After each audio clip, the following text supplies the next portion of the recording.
Hello friend, आज मैं आप लोगों को 12वीं कक्षा उसने कहा था पाठ का प्रश्न उत्तर समझाने जा रही हूँ।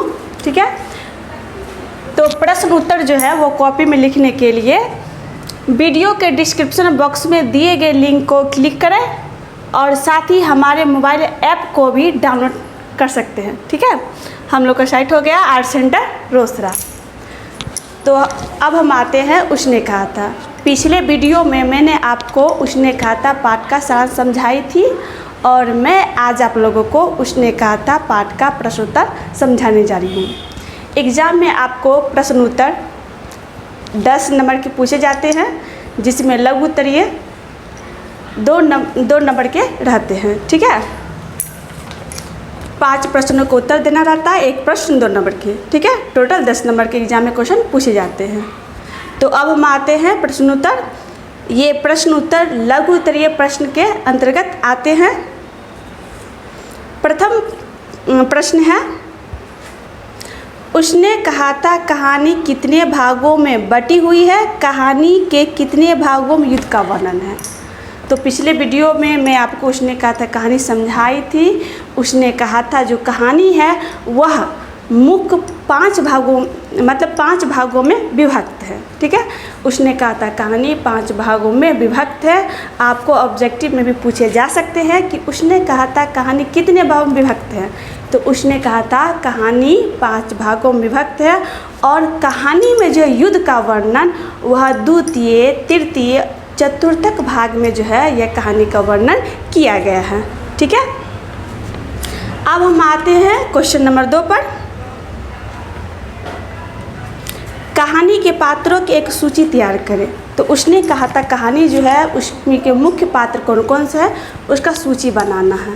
हम जानते हैं कि उसने कहा था कहानी जो है वह लहना सिंह और सूबेदारनी सालू के इर्द गिर्द घूमती है। तो उसने कहा था कहानी के मुख्य पात्र हो गए लहना सिंह। ठीक है, लहना सिंह हो गए, सूबेदारनी जिसका नाम सालू है, हजारा सिंह, बोधा सिंह, ठीक है, बजीरा सिंह और लेफ्टन साहब है। ठीक, अब हम आते हैं क्वेश्चन नंबर 3 पर। क्वेश्चन नंबर 3 है, लहना के गांव में आया तुर्की मौलवी क्या कहता है? ठीक है, देखिए, तो लहना के गांव में जब तुर्की मौलवी आता है वह लोगों को अपनी ओर आकर्षित करने का प्रयास करता है, लोगों को प्रलोभित करने का प्रयास करता है। वह लोगों से कहता है कि जब जर्मन शासन स्थापित हो जाएगा, जर्मन शासन का स्थापना हो जाएगा तो आप लोग सुख चैन की ज़िंदगी जी सकते हैं, आप लोगों की सारी समस्याओं का समाधान किया जाएगा, आप लोगों की आवश्यकताओं की पूर्ति हो सकती है।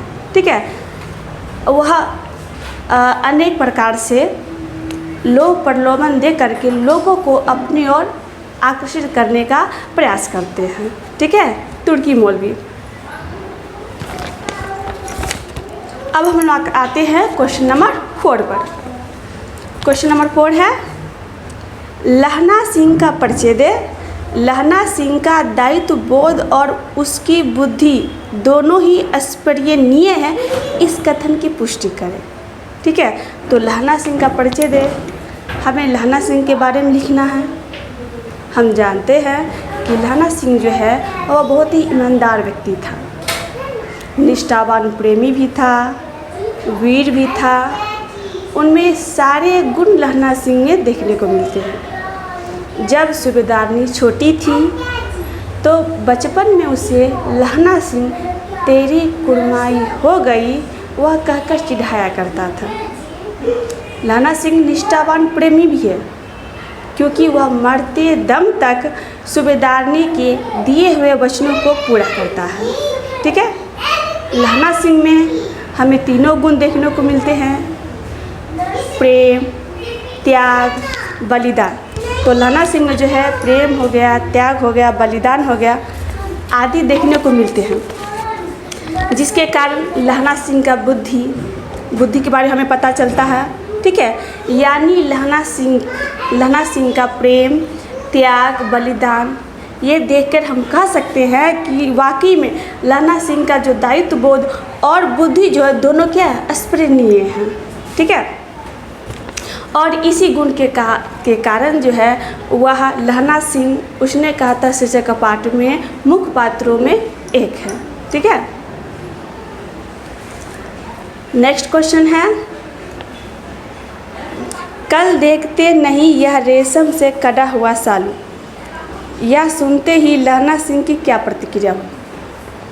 मतलब मैं आपको बता देना चाहती हूँ कि जब लहना सिंह सालू को समय समय पर तेरी कुरमाई हो गई कह के चिढ़ाया करता था तो सालू यह वाक्य सुनकर गुस्सा हो जाती थी और एक दिन लहना सिंह से कह देती है, कल देखते नहीं यह रेशम से कटा हुआ सालू, और यह कह के भाग जाती है, अर्थात उसकी कुरमाई हो गई। ठीक है, तो जब लड़का लहना सिंह सालू के इस कथन को सुनता है, कल देखते नहीं या रेशम से कटा हुआ सालू, यह सुन करके लहना सिंह गुस्से से लाल हो जाता है। वह चीखने लगता है, चिल्लाने लगता है, मिट्टी में लेटने लगता है।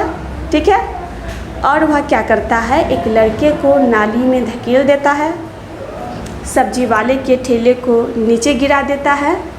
ठीक है, और एक वैष्णवी नाम की लड़की से टकरा जाता है, अंधा होने का बहाना बनाता है। ठीक है, और छावड़ी वाले के एक दिन की कमाई वह छीन लेता है। इस तरह का व्यवहार करता है और अपने घर तक पहुंच जाता है। ठीक है, वह गुस्से से लाल हो जाता है, लहना सिंह गुस्से से वह लाल हो जाता है। अब हम आते हैं नेक्स्ट क्वेश्चन पर। हमारा नेक्स्ट क्वेश्चन है, उसने कहा था कहानी का केंद्रीय भाव क्या है। ठीक है, यानी उसने कहा था कहानी जो यह क्या कहना चाहता है। हम जानते हैं कि उसने कहा था कहानी जो है एक दिव्य प्रेम और युद्ध का कहानी है। ठीक है, उसने कहा था कहानी 5 भागों में वर्णन किया गया है। ठीक है, तो उसने कहा था कहानी के मुख्य पात्र हो गए लहना सिंह और सूबेदारनी। पूरी कहानी इसी के चारों ओर इर्द गिर्द घूमती है। ठीक है, और उसने कहा था जो कहानी है वह प्रथम विश्व युद्ध के कगार पर लिखी गई है। ठीक है, तो गुलेरी जी, उसने कहा था पाठ के जो लेखक हो गए चंद्रधर शर्मा गुलेरी जी। ठीक है, तो गुलेरी जी ने लहना सिंह और सूबेदारनी के मानवीय संबंधों को हमारे सामने प्रस्तुत करने का प्रयास किए। लहना सिंह और सूबेदारनी के बीच क्या रिलेशन है, यह हम कह सकते हैं दोनों के बीच जो एक दिव्य प्रेम है उसके बारे में हम लोग के सामने उजागर किए हैं। ठीक है, इस कहानी में जो है लहना सिंह सूबेदारनी के विश्वास से विभूषित है। ठीक है, और हम ये भी कह सकते हैं कि सूबेदारनी भी जो है लहना सिंह के विश्वास से विभूषित है, क्योंकि वह जानती है कि जब युद्ध पे लहना सिंह भी जा रहे हैं तो निश्चित ही मेरे पति और बेटे की यह रक्षा करेगा। इसीलिए वह मतलब वचन ले लेती है लहना सिंह से।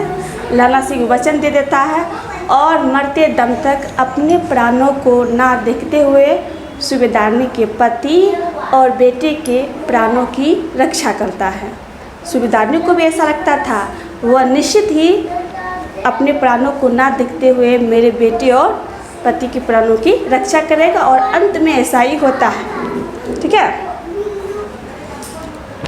तो सूबेदारनी का विश्वास ही लहना सिंह को अनेक प्रेरणा देता है। सूबेदारनी की जो अंधविश्वास होता है वह लहना सिंह को प्रेरणा देता है। ठीक है, तो हम कह सकते हैं कि उसने कहा था कहानी जो है एक विशुद्ध प्रेम की कहानी है, त्याग की कहानी है, बलिदान की कहानी है और एक युद्ध की कहानी है। तो ये हमारा था प्रश्नोत्तर। मैं आपको अगले वीडियो में इसका व्याख्या समझाऊंगी। ठीक है, इसके लिए हमारे चैनल को ज़रूर से ज़रूर सब्सक्राइब करें। ठीक है, तो अगले वीडियो में इसका व्याख्या बताऊंगी और साथ ही वस्तुनिष्ठ भी प्रश्न समझाऊंगी। ठीक है, और जो भी इसका उत्तर है वह कॉपी में लिखने के लिए हमारे जो है ठीक है वीडियो के डिस्क्रिप्शन बॉक्स में दिए गए हैं, लिंक को जरूर से जरूर क्लिक करें। ठीक है, और सही आंसर प्राप्त करें। धन्यवाद।